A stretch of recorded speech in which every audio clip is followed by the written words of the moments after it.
ಆ, ಎಲ್ಲರಿಗೂ ನಮಸ್ಕಾರ.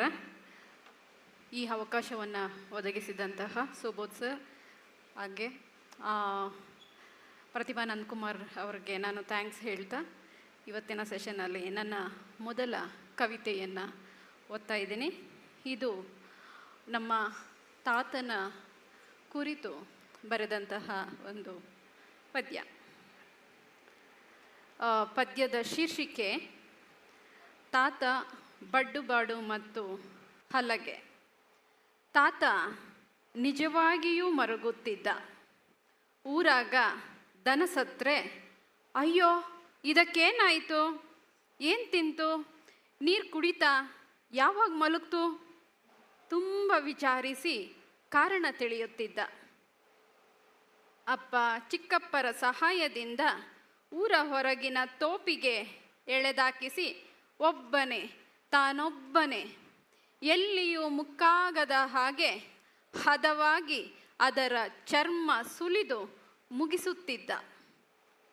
ಕೊಯ್ದು ಉದ್ದುದ್ದ ಮಾಡಿ ಬಾಡನ್ನೆಲ್ಲ ಬೇಲಿ ಬಂಡೆಗಳ ಮೇಲೆ ಒಣಗಾಕಿ ಕಾವಲು ಕಾಯುತ್ತಿದ್ದ. ಕೊಯ್ಸಿಕೊಂಡ ಬಡ್ಡುಬಾಡು ಹಾಯಾಗಿ ಒಣ ಬಂಡೆಗಳ ಮೇಲೊರಗಿ ಬಿಸಿಲು ಕಾಯುತ್ತಾ ಬೆಚ್ಚಗಾಗುತ್ತಿದ್ದವು. ಒಣಬಾಡಾಗಲು ತಾ ಮುಂದು ನಾ ಮುಂದು ಎನ್ನುತ್ತಾ 5-6 ದಿನಗಳಲ್ಲಿ ಅಡುಗೆ ಮನೆ ಮಡಕೆ ಸೇರಿ ಮಲಗುತ್ತಿದ್ದವು. ಒಣಗಿದ ಈರ್ಲಿ ಹಂತು ಅಜ್ಜಿಯ ಮಸಾಲೆಯ ಸಂಗಾತಕ್ಕೆ ಹಾತೊರೆಯುತ್ತಾ ಮನೆ ಮಂದಿಯ ಗುಂಡಿಗೆಗೆ ಕನ್ನ ಹಾಕುತ್ತಿದ್ದವು.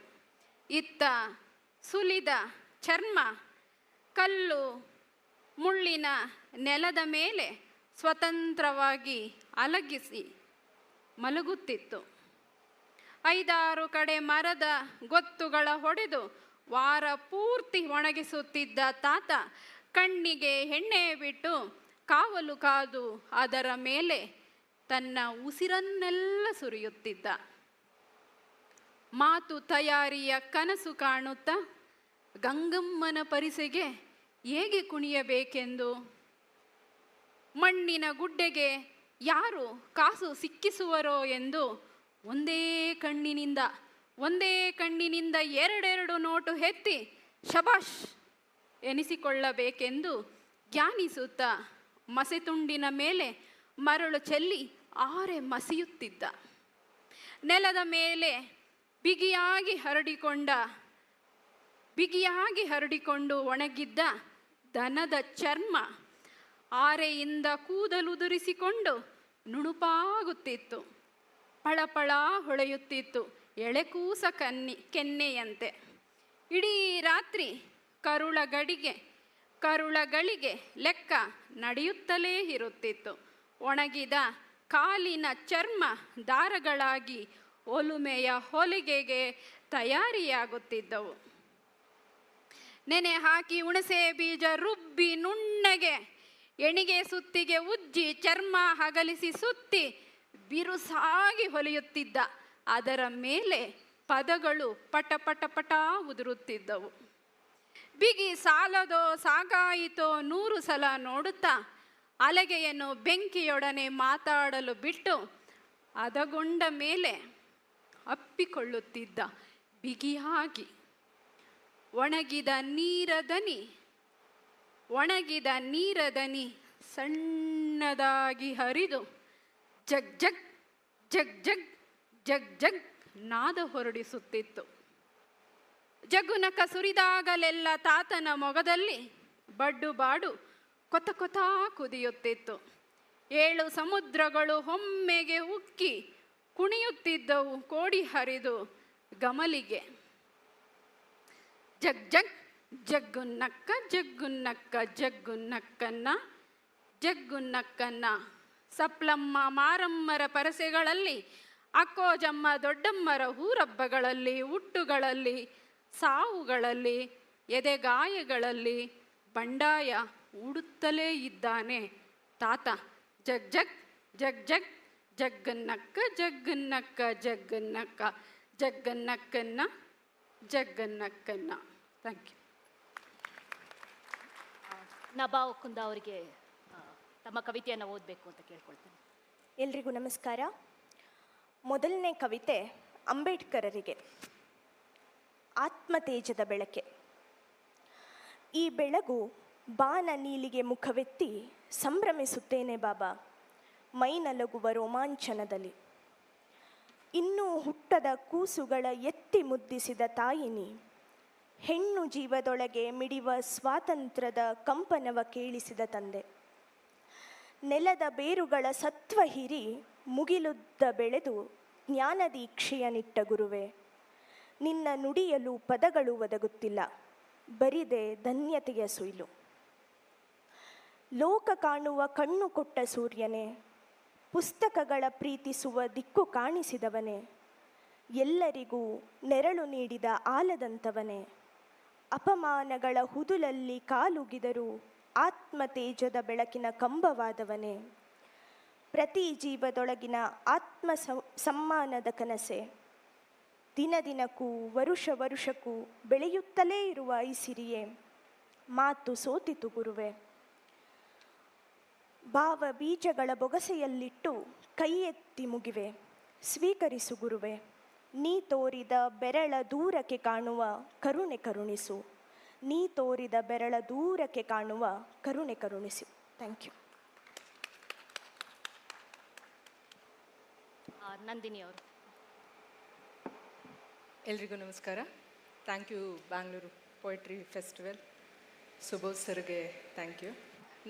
ನಾನು ನಿನ್ನೆಯಿಂದ ಅಬ್ಸರ್ವ್ ಮಾಡ್ತಾ ಇರೋದು ಒಂದಂತ ಅಂದರೆ, ಎಲ್ಲ ಇಲ್ಲಿ ಬಂದಿರುವಂಥ ಏನು ರಿಸೋರ್ಸ್ ಪರ್ಸನ್ಸ್ ಇದ್ದಾರೆ ಅವರೆಲ್ಲರೂ ಒಂದು ಶೈಕ್ಷಣಿಕ ಹಿನ್ನೆಲೆ ಅಂತಂದರೆ they are from teaching profession are from IT field ಹಿಂಗಿದ್ದಾರೆ. ನಾನೊಬ್ಬಳೇ ಕೃಷಿ ಬೇಸ್ಡ್ ಆಗಿ ಬಂದಿರೋವಳು. So in that way I am so proud. So ಆ ಥರದ್ದೇ ಒಂದು ಪದ್ಯವನ್ನು ನಾನು ಓದ್ತಾ ಇದ್ದೇನೆ. ಒಂದು ಮರ ಕಡಿದು ಉರುಳಿಸಿದ ಮೇಲೆ ಅಂತ ನನ್ನ ಪದ್ಯದ ಹೆಸರು. ಒಂದು ಮರ ಕಡಿದು ಉರುಳಿಸಿದ ಮೇಲೆ ಸುಳಿಗಾಳಿಗೆ ಅದು ತಲೆದೂಗುವುದಿಲ್ಲ, ಮಾಗಿಗೆ ಬೋಳಾಗುವುದಿಲ್ಲ, ಮಳೆ ಸುರಿದರೂ ನಳನಳಿಸುವುದಿಲ್ಲ, ಚೈತ್ರಕ್ಕೆ ಚಿಗುರುವುದಿಲ್ಲ, ಹೂ ಅರಳುವುದಿಲ್ಲ, ಫಲ ಕಟ್ಟುವುದಿಲ್ಲ.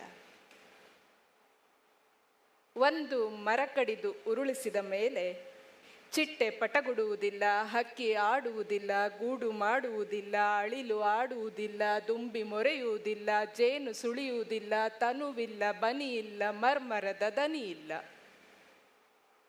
ಒಂದು ಮರ ಕಡಿದು ಉರುಳಿಸಿದ ಮೇಲೆ ನಡು ಇರುಳಿಗದು ಪಿಸುಗುಡುವುದಿಲ್ಲ, ಹೊಸ ಬೆಳಗಿಗೆ ಹೊಳೆಯುವುದಿಲ್ಲ, ಮೊಗ್ಗುದುರಿ ಚದುರುವುದಿಲ್ಲ. ಒಂದು ಮರ ಕಡಿದು ಉರುಳಿಸಿದ ಮೇಲೆ ಅದು ಬಾಗುವುದಿಲ್ಲ, ಮಾಗುವುದಿಲ್ಲ, ತೂಗುವುದಿಲ್ಲ, ಹಾದಿ ಹೋಕ ಬುಡದಲ್ಲಿ ಕೂರುವುದಿಲ್ಲ, ತುರಿಸಿದಾಕಳು ಗಂಗೆದೊಗಲು ನೇವರಿಸಿಕೊಳ್ಳುವುದಿಲ್ಲ.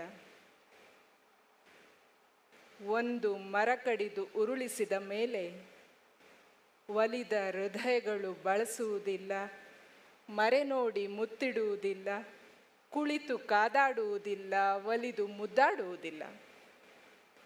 ಒಂದು ಮರ ಕಡಿದು ಉರುಳಿಸಿದ ಮೇಲೆ ಒಲವಿನಲ್ಲಿ ಮುಗಿಲ ಕರೆಯುವರು ಇರುವುದಿಲ್ಲ, ಬೊಗಸೆ ತುಂಬಿದ ಮಳೆ ಬಾಯಿಗಿಳಿಯುವುದಿಲ್ಲ, ಎಲೆಯುದುರಿ ನೆಲ ಫಲವತ್ತಾಗುವುದಿಲ್ಲ. ಹೃದಯವೊಂದು ಒಲಿದು ಬಂದಾಗ ನೇತಿ ಎಂದಾಡಬೇಡಿ ಜಗದ ಕಾಪುರುಷರೇ. ಹೃದಯವೊಂದು ಒಲಿದು ಬಂದಾಗ ನೇತಿ ಎಂದಾಡಬೇಡಿ ಜಗದ ಕಾಪುರುಷರೇ.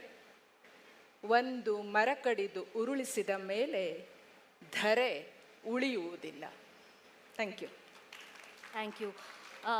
ನಾವು ಕವಿಯಾದವರು ಸಮಕಾಲೀನ ಘಟನೆಗಳಿಗೆ ಸ್ಪಂದಿಸಬೇಕು ಅನ್ನೋದನ್ನು ನಾನು ಬಲವಾಗಿ ನಂಬ್ತೀನಿ. ಸೊ ಈ ಒಂದು ಪದ್ಯ ಇತ್ತೀಚೆಗೆ ನಡೆದ ಘಟನೆಗಳ ಬಗ್ಗೆ ವಿಶೇಷ ಸೂಚನೆ ಮಹಾಮಾನವನ ಸೈನ್ಯದ ಗಮನಕ್ಕೆ. ಶಿವನ ತುರುಬಲ್ಲಿ ಬಂಧಿಯಾಗಿರುವ ಗಂಗೆಯ ಹರಿವಿನ ರಭಸದ ಅರಿವಿರುವ ಅವರಾರು ನಮ್ಮ ಕೂದಲು ಮುಟ್ಟುವ ಮುಟ್ಟಾಳರಾಗಲಾರರು.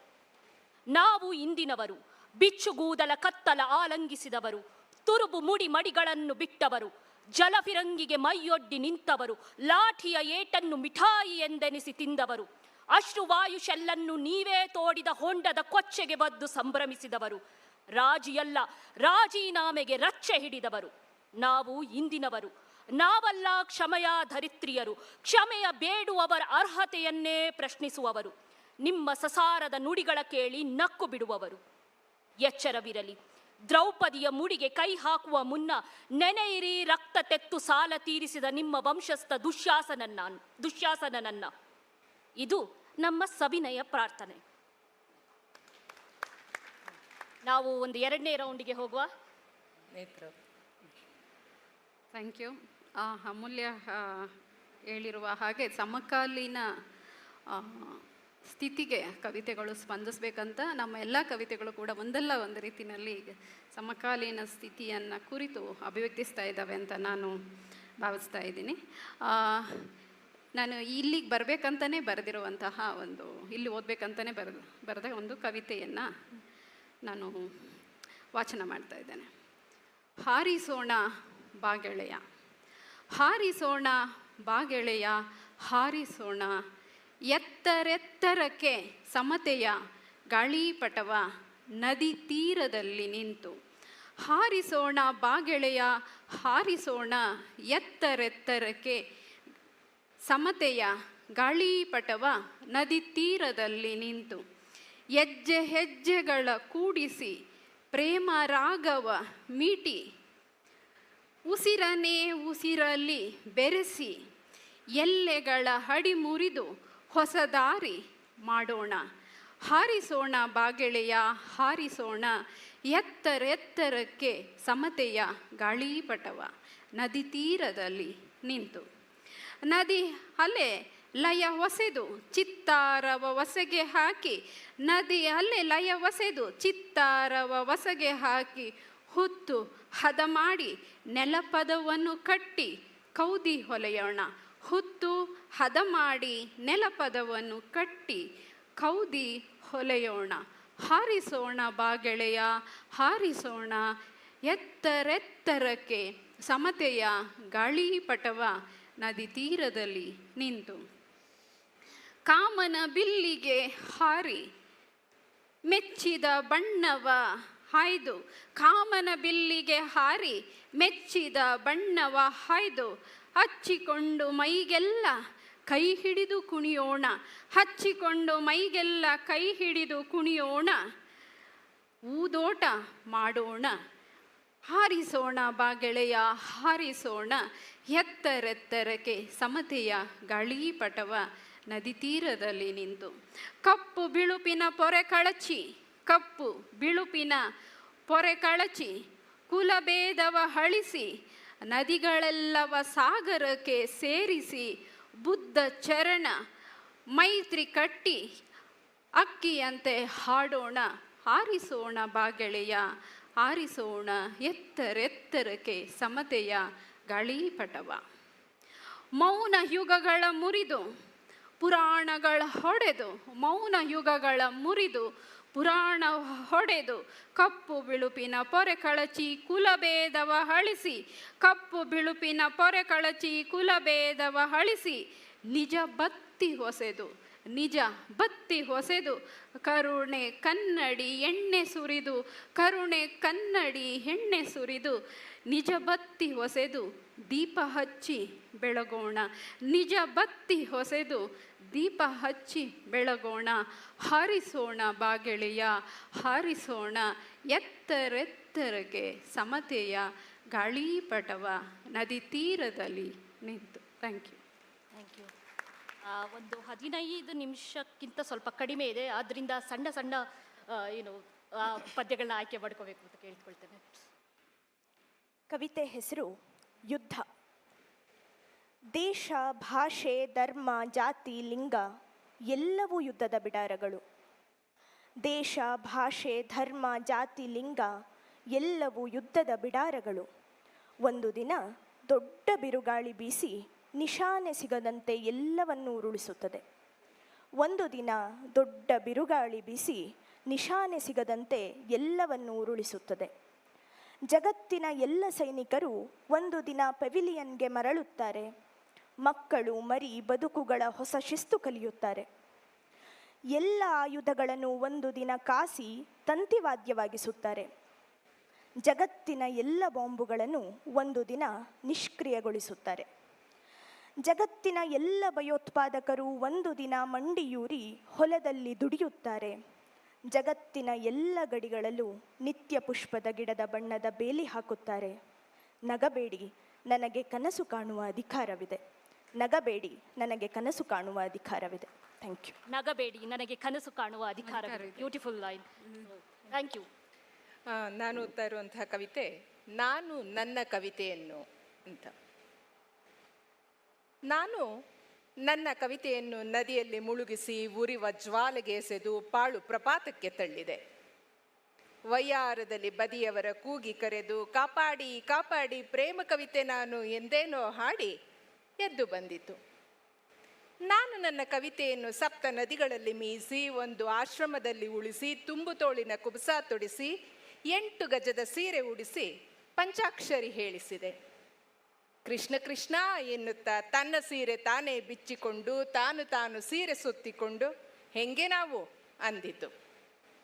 ನಾನು ನನ್ನ ಕವಿತೆಯನ್ನು ಸತಿ ಸಾವಿತ್ರಿಯರ ಮನೆಗೆ ತಳ್ಳಿ ಅವರ ಪಾದ ತೊಳಿಸಿ ಪತ್ನಿ ವ್ರತಸ್ಥರ ಹುಡುಕಿ ತುಸು ಬುದ್ಧಿವಾದ ಹೇಳಿಸಿ ಹಸಿವು ದುಡಿಮೆ ಶೋಷಣೆಗಳ ಮಾಲೆ ತೊಡಿಸಿದೆ. ಚರಕ ತಿರುಗಿಸಿ ಬಟ್ಟೆ ನೇಯ್ದು ನಾವೇ ಬೇರೆ ನಮ್ಮ ರಿವಾಜೇ ಬೇರೆ ಅಂತೇನೋ ಕುಣಿದು ಖಾದಿ ಬಿಕಿನಿ ಧರಿಸಿ ತೆಳ್ಳಗಿನ ಹಾಡು ಹಾಡಿತು. ನಾನು ನನ್ನ ಕವಿತೆಯನ್ನು ಒಂದು ಓಲ್ಡ್ ಏಜ್ ಹೋಮಿನ ಸೇವೆಗೆ ನೇಮಿಸಿ ಹಾದಿ ಬದಿಯ ಗಲೀಜು ಎತ್ತಿಸಿ ಸರಳ ಶೌಚಾಲಯ ತೊಳಿಸಿ ಸಂಪನ್ನರ ಮನೆ ಎದುರು ನಿಲ್ಲಿಸಿದೆ. ಅಕ್ಷರಗಳ ಅಲ್ಲೇ ಬಿಟ್ಟು ತುಡುಗು ಭಾವಗಳ ಹೊತ್ತು ಕಬ್ಬನ್ ಪಾರ್ಕಿನ ಬೆಂಚಿಗೆ ಆತು ಮುತ್ತಿಕ್ಕುವವರ ಕದ್ದು ನೋಡಿ ಸಣ್ಣಗೆ ಬೆವರಿತು. ಇವನು ಈ ಹಗಲು ಧರ್ಮದ ಸಲುವಾಗಿ ಸಿದ್ಧಾಂತಗಳ ಸಲುವಾಗಿ ನಿಲುವುಗಳ ಸಲುವಾಗಿ ಹಂಗಿಸಿ ಆಡಿದ. ಬೆಚ್ಚಿದ ಕವಿತೆ ಗಾಂಭೀರ್ಯ ಹೊಂದಿತು. Thank you.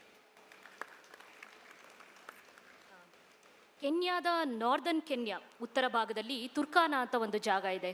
ಅಲ್ಲಿ ಮಾನವ ಸಂಕುಲದ ಉಗಮ ಅಂತ ಹೇಳ್ತಾರೆ. ಅಲ್ಲಿ ಒನ್ ಆಫ್ ದ ಅರ್ಲಿಯೆಸ್ಟ್ ಅಸ್ಥಿ ಪಂಜರಗಳು ಸಿಕ್ಕಿದ್ದು ತುರ್ಕಾನಾ ಹುಡುಗ ಅಂತ ನೀವು ವಿಕಿಪೀಡಿಯಾದಲ್ಲಿ ನೋಡ್ಬೋದು. ತುರ್ಕಾನಾ ಬಾಯ್. ಅದರ ಬಗ್ಗೆ ನಾನು ಅಲ್ಲಿ ಒಂದು ರೆಸಿಡೆನ್ಸಿಯಲ್ಲಿದ್ದೆ ಮೇಯಲ್ಲಿ. ಅದರ ಬಗ್ಗೆಗಿನ ಆ ಒಂದು ಅಸ್ಥಿ ಪಂಜರದ ಬಗ್ಗೆಗಿನ ಒಂದು ಸಣ್ಣ ಕವಿತೆ. ತುರ್ಕಾನಾ ಹುಡುಗ. ಸುಮಾರು 20 ಲಕ್ಷ ವರ್ಷಗಳಿಂದ ತುರ್ಕಾನಾ ಸರೋವರದಡಿಯಲ್ಲಿ ಮಣ್ಣ ನಡುವಲ್ಲಿ ಮಲಗಿದ್ದ ಪೋರನನ್ನು ಎಬ್ಬಿಸಿದ್ದು ಯಾಕೋ ನಾ ಕಾಣೆ. ಸುಮಾರು 20 ಲಕ್ಷ ವರ್ಷಗಳಿಂದ ತುರ್ಕಾನಾ ಸರೋವರದಡಿಯಲ್ಲಿ ಮಣ್ಣ ನಡುವಲ್ಲಿ ಮಲಗಿದ್ದ ಪೋರನನ್ನು ಎಬ್ಬಿಸಿದ್ದು ಯಾಕೋ ನಾ ಕಾಣೆ. ಜ್ಞಾನಕ್ಕಾಗಿ ವಿಜ್ಞಾನಕ್ಕಾಗಿ ಜೀವ ಸಂಕುಲದ ಉಗಮದ ಒಗಟ ಬಿಡಿಸ ಸಲುವಾಗಿ. ಉತ್ತರಗಳೇ ಹಾಗೆ. ಸರ್ತ ಇಲ್ಲ, ಷರತ್ತಿಲ್ಲದೆ ಬಂದಿದ್ದಿಲ್ಲ. ಹಠವಿದ್ದರೆ ಒಂದು ಭುಜ ಒಂದು ಸೆಟ್ಟಿನ ಕೈಕಾಲು ಮಾತ್ರ ಉಳಿದಿದ್ದ ಅಸ್ಥಿ ಪಂಜರದಲ್ಲಿ ಬಂಧಿಯಾಗಿದ್ದ ದೇವರ ಕಾಣಬಹುದು. ಹಾಗೆಯೇ ಯಮನನ್ನು ಕೂಡ. ಯಾವ ವಸಡಿನ ಅಂಚಲ್ಲಿ ಹುಟ್ಟಿದ ಸೋಂಕು ಹಾಲಾಹಲವಾಗಿ ರಕ್ತನಾಳದಲ್ಲಿ ಹರಿದು ಉಸಿರ ಕೊಂದಿತು ಎಂಬ ಕಥೆಯ ಹೆಣೆಯಲು ಒಂದು ಮುರಿದ ಹಾಲು ಹಲ್ಲಷ್ಟೇ ಸಾಕು. ಯಾವ ವಸಡಿನ ಅಂಚಲ್ಲಿ ಹುಟ್ಟಿದ ಸೋಂಕು ಹಾಲಾಹಲವಾಗಿ ರಕ್ತನಾಳದಲ್ಲಿ ಹರಿದು ಉಸಿರ ಕೊಂದಿತು ಎಂಬ ಕಥೆಯ ಹೆಣೆಯಲು ಒಂದು ಮುರಿದ ಹಾಲು ಹಲ್ಲಷ್ಟೇ ಸಾಕು. ಲಕ್ಷಾಂತರ ವರ್ಷಗಳಿಂದ ತುರ್ಕಾನಾದ ಸರೋವರದಡಿಯಲ್ಲಿ ಮಣ್ಣ ನಡುವಲ್ಲಿ ಸಿಕ್ಕಿದ ಆ ಅವಶೇಷ ಮನುಷ್ಯ ಜಾತಿಯದೋ ಅಲ್ಲವೋ ಎಂಬುದನ್ನು ತಿಳಿದವರು ಹೇಳಬೇಕು. ಉಳಿದವರು ನಾವು. ನಮ್ಮದೇನಿದ್ದರೂ ಅವೈಜ್ಞಾನಿಕ ಪ್ರಶ್ನೆಗಳು.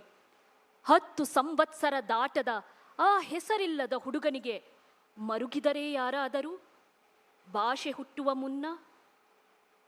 Thank you. ನಮಗಿನ್ನೂ ಸ್ವಲ್ಪ ಸಮಯ ಇರೋದ್ರಿಂದ ಇನ್ನೊಂದು ರೌಂಡ್ ಹೋಗೋ ಅಂತ ಏನಾದರೂ. ನನ್ನ 3ನೆಯ ಪದ್ಯ ಕಸಬಾಚಿ ಕಸವಾದವರು. ನಿಮ್ಮೆಲ್ರಿಗೂ ಗೊತ್ತಿದೆ, ಪೌರ ಕಾರ್ಮಿಕರು. ನಾವೆಲ್ಲ ಬೆಂಗಳೂರನ್ನು ಒಂದಷ್ಟು ಈಗ ಒಂದು ಕ್ಲೀನಾಗಿ ನೋಡ್ತಾ ಇದ್ದೀವಿ ಅಂತಂದರೆ ಅದಕ್ಕೆ ಮುಖ್ಯ ಕಾರಣ ನಮ್ಮ ಪೌರ ಕಾರ್ಮಿಕರು. ಆ ಪೌರ ಕಾರ್ಮಿಕರ ಬಗ್ಗೆ ಬರೆದಂತಹ ಒಂದು ಕವಿತೆ.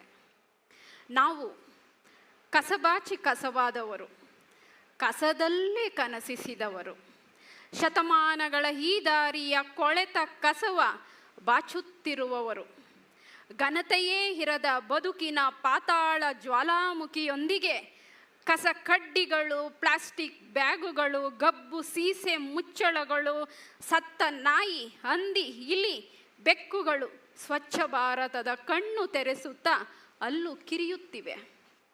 ಬಚ್ಚಲು ಚರಂಡಿ ಮೋರಿಗಳಲ್ಲಿ ಎದೆ ನೀರನ್ನು ಚೆಲ್ಲಿ ಅಪ್ಪಿಕೊಳ್ಳದೆ ಬೇರೆ ದಾರಿ ಇಲ್ಲ ನಮಗೆ. ಮೈಯೆಲ್ಲ ಗಾಜಿನ ಚೂರು, ಕಬ್ಬಿಣದ ಮೊಳೆಗಳು ಗಹಗೈಸಿ ನಗುತ್ತವೆ. ಕಸದಲ್ಲಿ ಕಸವಾಗಿ ಬಾಚುವವರ ಶೋಧಿಸುತ್ತಾ ಪ್ರತಿ ಮನೆಯ ಬಚ್ಚಲ ಗುಂಡಿಗಳು ಅವರ ಕತೆ ಹೇಳುತ್ತವೆ. ಹೀಗೆ ಕ್ಷಣ ಕ್ಷಣವು ಕಣಕಣವನ್ನೇ ಹಿಡಿದು ಕರುಣೆಯೇ ಇಲ್ಲದ ದೈತ್ಯ ಪಿಚಾಚಿಗಳು ಗುಡಿ ಗೋಪುರ ಮಂದಿರ ಮಸೀದಿ ಮನೆ ಬಯಲ ಆಲಯಗಳಲ್ಲಿ ಮೃತ್ಯು ವೇಗದಲ್ಲಿ ತನ್ನ ಕಬಂದ ಬಾಹುಗಳ ಚಾಚಿ ಸುಡು ಬಿರುಗಾಳಿಯಾಗಿ ಜಳಪಿಸಿ ಕತ್ತಿಯಾಗಿ ಅವರ ನಾತವು ನನ್ನವರ ಕತ್ತು ಕತ್ತರಿಸಿದೆ. ಇಲ್ಲೇ ಈ ಶೌಚಗುಂಡಿಯಲ್ಲಿ ಮಾಯಾ ಚಲನೆಯ ತೀರದತ್ತ ತಿರುಗುವಂತಾಗಿದೆ ನಮ್ಮೆಲ್ಲ ಕಣ್ಣುಗಳು. ದಾರಿ ದಾರಿಗೂ ಬದುಗಳು, ಅಡ್ಡಿ ಆತಂಕ ಅವಾಂತರ ಎದ ಮೇಲೆ ಹರಡಿಕೊಂಡ ಭಾರ. ಬಣ್ಣ ಕಳಕೊಂಡ ಮರುಭೂಮಿಯ ಮಧ್ಯೆ ಯಾರದಿಂತಹ ಯೋಚನೆ ಯಾಕಾಗಿ? ಎಲ್ಲವೂ ಅರ್ಥ, ಎಲ್ಲವೂ ಅನರ್ಥ. ಮೈ ನಡುಗಿದೆ, ಎದೆ ದಿಕ್ಕು ತಪ್ಪಿದೆ. ಪುರಾಣಗಳು ಸಮಜಾಯಿಸಿಗಳು ಹತ್ತಾರು ನೂರಾರು, ಆಲಿಸದ ದನಿಯೇ ಕೇಳದಾಗಿದೆ. ಈ ಆರ್ತನಾದದ ಕೊನೆಗೆ ಇನ್ನೆಷ್ಟು ದೂರ ಬಾಕಿ? ಈ ಆರ್ತನಾದದ ಕೊನೆಗೆ ಇನ್ನೆಷ್ಟು ದೂರ ಬಾಕಿ? ಸುಮ್ಮನೆ ಕಸ ಬಾಚುತ್ತಲೇ ಇದ್ದಾರೆ, ಸುಮ್ಮನೆ ಕಸ ಬಾಚುತ್ತಲೇ ಇದ್ದಾರೆ. ಗೊಬ್ಬರವಾಗಿಸುವ ಮಹಾಕನಸಿನ ಹೆಜ್ಜಾಡಿನೊಂದಿಗೆ, ಕಸವನ್ನೇ ಗೊಬ್ಬರವಾಗಿಸುವ ಮಹಾಕನಸಿನ ಹೆಜ್ಜಾಡಿನೊಂದಿಗೆ. Thank you.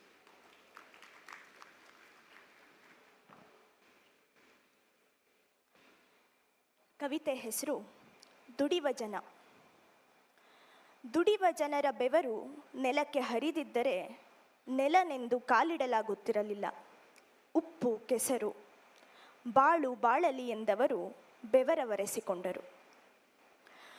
ದುಡಿವ ಜನರು ಕಣ್ಣೀರು ನೆಲಕ್ಕೆ ಸುರಿಸಿದ್ದರೆ ನೆಲೆ ಮುಳುಗಡೆಯಾಗುತ್ತಿತ್ತು. ಉಪ್ಪು ಕಡಲು ಬಾಳು ಬಾಳಲಿ ಎಂದವರು ಕಣ್ಣೀರು ಕುಡಿದು ಬಿಟ್ಟರು. ದುಡಿವ ಜನ ಯಾತನೆಯ ಕತೆ ಮಾಡಿದ್ದರೆ ಭೂಮಿ ಇಡೀ ಮುಳ್ಳು ತುಂಬಿರುತ್ತಿತ್ತು. ಬಾಳು ಬಾಳಲಿ ಎಂದವರು ಗಂಟಲೊತ್ತಿ ಹಿಡಿದರು. ದುಡಿವ ಜನ ಉಕ್ಕುವ ಕೋಪವನ್ನೊಮ್ಮೆ ಕಕ್ಕಿದ್ದರೆ ನೆಲವಿಡೀ ಬೆಂಕಿ ಉಗುಳುತ್ತಿತ್ತು. ಬಾಳು ಬಾಳಲಿ ಎಂದವರು ಬೆಂಕಿ ನುಂಗಿದರು. ನಾಚಿಕೆ ಎಂದರೆ ನಾವು ಎಲ್ಲ ಮರೆತು ಬದುಕಿದೆವು. Thank you. ನಾನು ಈ ಕವಿತೆಗೆ ಹೆಸರಿಟ್ಟಿಲ್ಲ, ಆದರೆ ಇದಕ್ಕೊಂದು ಸಣ್ಣ ಇದೆ ಹೇಳ್ತೀನಿ. ಏನಂತಂದರೆ, ನನ್ನ ಕವಿತೆಗಳು ಮಡಿ ಮೈಲಿಗೆಗಳನ್ನ ಮೀರಿರುತ್ತೆ ಅನ್ನುವಂಥದ್ದು ಬಹುತೇಕ ಓದುಗರ ಅಭಿಪ್ರಾಯ ಆಗಿರುತ್ತೆ. ಅದರ ಸಲುವಾಗಿ ಒಂದು ಕವಿತೆ ಇದೆ. ಇದು ಗೊತ್ತಿರಲಿ ನಿಮಗೆ, ಪ್ರತಿಯೊಂದು ಅಸಭ್ಯ ಕವಿತೆಗೂ ಪಾವಿತ್ರ್ಯದ ಅಂಟು ಅಂಟಿದೆ. ಪ್ರತಿಯೊಬ್ಬ ಧರ್ಮ ಪತ್ನಿಯರೊಳಗೂ ಒಬ್ಬಿಬ್ಬರು ಅಮೃತಮತಿಯರಿದ್ದಾರೆ. ಪ್ರತಿ ಎಲೆಯು ಮಣ್ಣ ಕೂಸಿನ ತುಟಿಗಿಡುತ್ತಿದೆ ಮೊಲೆ. ಪ್ರತಿಯೊಂದು ಶಬ್ದವು ಒಂದು ರಾಗದ ವಿರಹದಲ್ಲಿ ಬಳಲುತ್ತದೆ. ಪ್ರತಿ ಮತ್ತೊಂದು ಪ್ರೇಮವು ಸುದೀರ್ಘ ಹೋಮದ ತರುವಾಯದ ವರವಾಗಿರುತ್ತದೆ. Thank you. Thank you. ಕೊನೆಯ 1 ನಿಮಿಷ ಇದೆ. ಇದೊಂದು ಸಣ್ಣ ಪದ್ಯದ ಮೂಲಕ ಮುಗಿಸುವ. ಇದು 2 ವರ್ಷದ ಹಿಂದೆ ಬರೆದ ಕವಿತೆ. Gaza Gaza Gaza. ಶಯ್ಯಾವಸ್ಥೆಯಲ್ಲಿದೆ ಶಿಶಿರ ಋತು. ಇಲ್ಲಿ. ಶಯ್ಯಾವಸ್ಥೆಯಲ್ಲಿದೆ ಶಿಶಿರ ಋತು ಇಲ್ಲಿ, ಇನ್ನೆಲ್ಲೋ ಸಾವಿರಾರು ಶಿಶುಗಳ ಮಾರಣ ಹೋಮ. ತರೆಗೆಲೆಗಳಂತೆ ಉದುರಿ ಭೂಸೇರಿವೆ ಜೀವ. ಸಾವಿನಲ್ಲಿ ಮಾತ್ರ ದಕ್ಕುವುದೇ ಈ ಸ್ವಾತಂತ್ರ್ಯ, ತನ್ನ ನೆಲವನ್ನು ತನ್ನದೆಂದು ಕರೆವ ಸೌಭಾಗ್ಯ. ಈಗೋ ಇಲ್ಲಿ ಬಲೀಂದ್ರ ಎದ್ದೇಳುವ ಕಾಲ, ಸಾಲು ಸಾಲು ದೀಪಗಳು ದಾರಿ ತುಂಬ. ನಿಲ್ಲಲೊಲ್ಲ ಈ ಬಾರಿ ಈತ, ಪಶ್ಚಿಮದೆಡೆಗೆ ನೆಟ್ಟಿದೆ ನೋಟ. ನದಿಯಿಂದ ಶರದಿಯವರೆಗಿನ ನಾಡೆ, ಈ ಬಾರಿ ಈ ದಾನವರಾಜ ನಿಂಬವ. ಬಿಳಿ ರಂಜಕದ ಮಳೆಗೆ ಕೊಡೆ ಹಿಡಿಯಲು ಹೊರಟವ. ನಿಲ್ಲು, ಕೇಳಿಲ್ಲಿ ದೀಪಗಳ ಪಿಸುಮಾತ. ಪ್ರತಿ ಹಣತೆಯ ಜ್ವಾಲೆಯಲ್ಲಿ ಕೇಳುವುದು ಒಂದೇ ರೋದನ, Gaza Gaza Gaza. So thank you. ನಮ್ಮೆಲ್ಲ ಕವಯತ್ರಿಗಳಿಗೆ ಈ ಪ್ಯಾನೆಲ್ ಪಾತ್ರವಾಗಿದ್ದಕ್ಕೆ thank you so much. And I know we have run out of time. Thank you every one.